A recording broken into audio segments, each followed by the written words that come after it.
2025च्या खरीप हंगाम महाराष्ट्रात अतिपावसामुळे शेतकऱ्यांचे प्रचंड नुकसान झाले होते.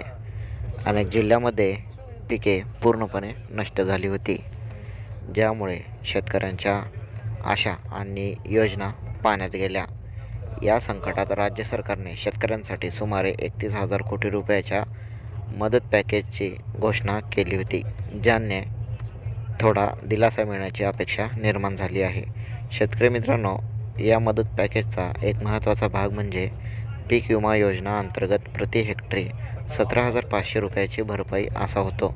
पण ही मदत थेट मिळणार नाही, तर ती महसूल मंडळ स्तरावर राबवण्यात येणाऱ्या पीक कापणी चाचण्यांवर आधारित राहणार आहे.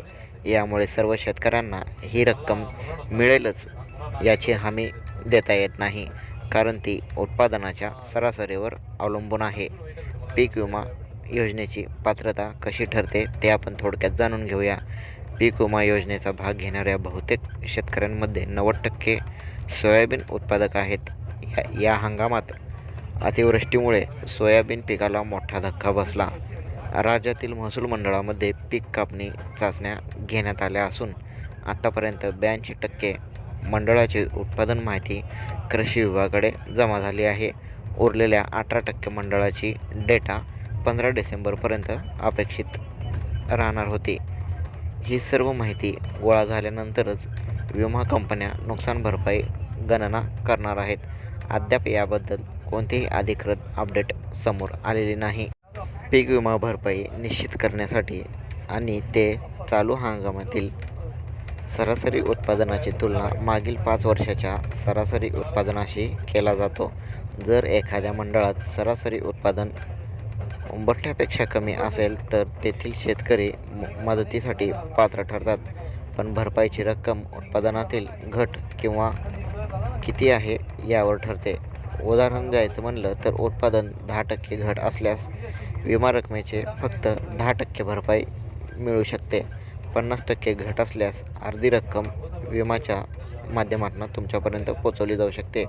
पूर्ण रक्कम मिळवण्यासाठी मंडळातील सरासरी उत्पादन 0 असणे गरजेचे आहे. सोयाबीनसाठी विमा संरक्षण रक्कम सुमारे 56,000 रुपये आहे. पण संपूर्ण उत्पादन 0 होणे ही दुर्मिळ घटना असल्याने बहुतेक शेतकऱ्यांना पूर्ण भरपाई मिळण्याची शक्यता खूप कमी वर्तवली जाते. डिसेंबर अखेरपर्यंत शेतकऱ्यांच्या बँक खात्यात पैसे जमा होणार अशी अपेक्षा होती, मात्र अद्याप पैसे आलेले नाहीत. आता जानेवारीच्या शेवटपर्यंत ही मदत मिळेल असा अंदाज वर्तविला जात आहे आणि अशी माहिती भेटत आहे. अशी माहिती तुमच्या मोबाईलपर्यंत पोहोचवण्यासाठी आपल्या यूट्यूब चॅनलला सबस्क्राईब करून घ्या आणि बेल आयकॉन दाबून ठेवा, म्हणजे जसजशी नवीन माहिती मिळेल तसतसं व्हिडिओच्या माध्यमातून तुमच्यापर्यंत माहिती पोचवला जाईल.